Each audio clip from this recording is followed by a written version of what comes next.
जय सिया राम मित्रों स्वागत है आप सभी लोगों का अपने इस YouTube चैनल लाइफ ऑफ सनातनी में। और स्वागत है आप सभी लोगों का श्री रामचरितमानस रामायण के एक और नए अध्याय में। तो मित्रों, जैसा कि आप सभी लोग जानते हो कि पिछले वीडियो में श्री रामचरितमानस रामायण को अयोध्या कांड में दोहा क्रमांक 24 पर समाप्त किया था और आज यहीं से आगे बढ़ने वाले हैं, जहां पर भगवान श्री राम की बहुत ही सुंदर सी कथा चल रही थी, जिसमें भगवान श्री राम को वनवास जाने के लिए षड्यंत्र रचा जा रहा था। यही कथा यहां पर चल रही थी।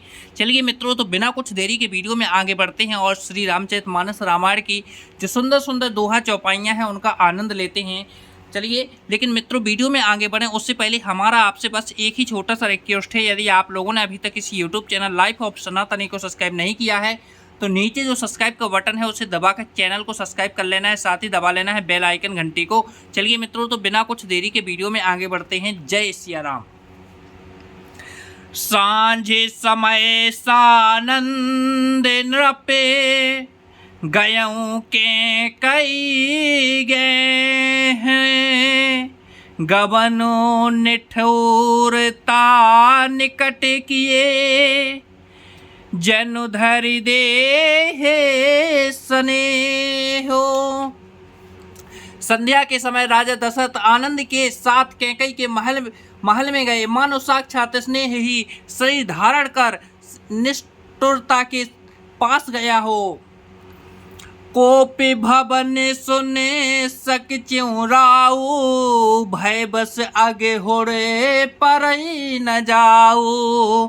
सुरपति बसई बाहें बल जाके, नरपति सकले रही रुखता के। कोप भवन का नाम सुनकर राजा सहम गए, डर के मारे उनका पांव आगे को नहीं पड़ता। स्वयं देवराज इंद्र, जिनकी भुजाओं के बल पर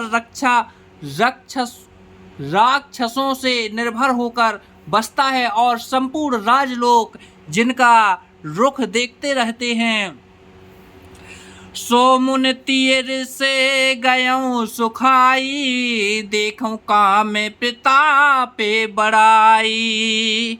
सोले कुल से असिया गौ निहारे, रतिनाथे सुमने सर मारे। वही राजा दशरथ स्त्री का क्रोध सुनकर सूख गए।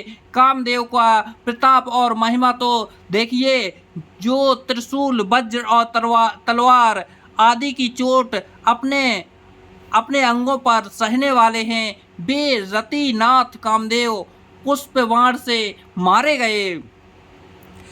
सभय नरे सुप्रिया पहि गयऊँ, देख दशा दुखे दारुण भयऊँ। भूमि शयन पठु मोठे पुराना, दिए डार तन भूषण नाना। राजा डरते डरते अपनी प्यारी कैकई के पास गए। उसकी दशा देखकर उन्हें बड़ा ही दुख हुआ।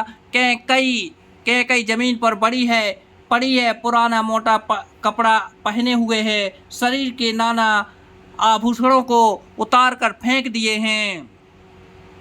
कुमते ही कसी कुबेसिता फाबी, अन अहिबा तो सोचे जन भावी।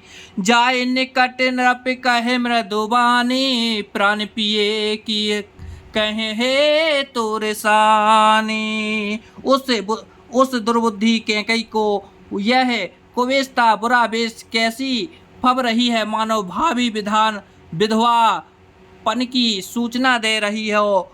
राजा उसके पास जाकर कोमल वाणी से बोले, हे प्राण प्रिय, किस लिए रिसाई रूठी हो। कहे है तू रानी रिसानी, पर सतपान पितहि निवारई। मानहु सरोस भुअंग भामिन, विषमे भांति निहारई।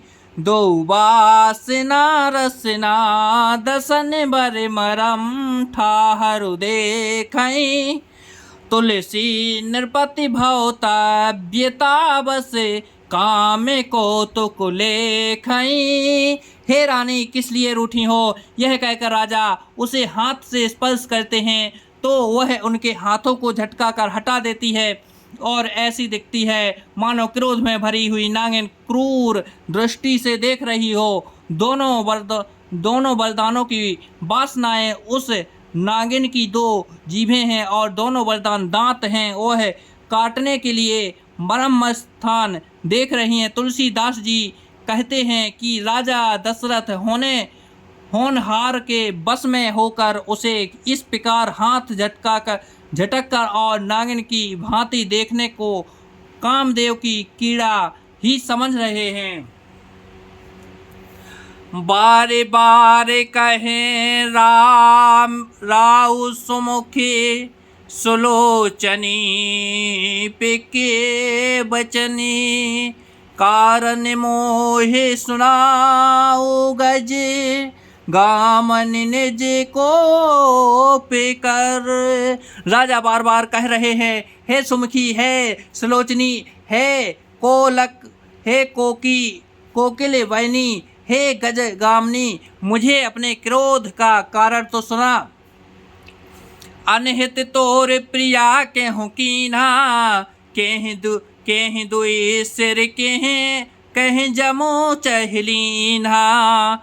कहूँ कहीं रंग कहीं करऊ नरेशु, कहूँ कहीं निरपहिन कै सौदेशु। हे प्रिय, किसने तेरा अनिष्ट किया? किसके दो सिर हैं? यमराज किसको लेना अपने लोक को ले जाना चाहते हैं? यह किस कंगाल को राजा कर दूं या किस राजा को देश से निकाल दूं?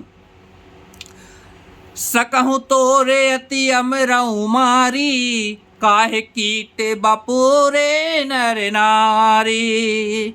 जानस मोरे स्वभाव बर ओरू, मन तब आनंद चंद चकोरू। तेरा शत्रु अमर देवता भी हो तो मैं उसे भी मार सकता हूँ। बेचारे कीड़े मकोड़े शरीर के नर नारी तो चीज ही क्या है। हे सुंदरी, तू तो मेरा स्वभाव जानती ही है कि मेरा मन सदा तेरे मुख रूपी चंद्रमा का चकोर है। प्रिया प्राण सुत सर बसु मोरे, परिजन प्रजा सकले बस तोरे। जो कछु कहूँ कपट करि तो ही, भामिन राम शपथ सत्य मोही। हे प्रिय, मेरी प्रजा, कुटुंबी, सर्वस्व संपत्ति, पुत्र, यहाँ तक कि मेरे प्राण भी, ये सब तेरे बस में अधीन हैं। आदि यदि मैं तुझसे कुछ कपट करके कहता को हो तो है भामिनी, मुझे 100 बार राम की सौगंध है। बेहस मांग मन भावती बाता, भूषण सजहि मनोहर गाता। घर को घरी समुझी जिये देखियो, बेग प्रिया परिहरहि को बेसु। तू हंसकर प्रसन्नता पूर्वक अपनी मनचाही बात मांग ले और अपने मनोहर अंगों को आभूषण से सजा बेमौका तो मन में विचार कर देख। हे प्रिय, जल्दी इस बुरे बेश को त्याग दे। यह सुने मने मुनि शपथे बड़ी, बेहस उठी मति मंदे।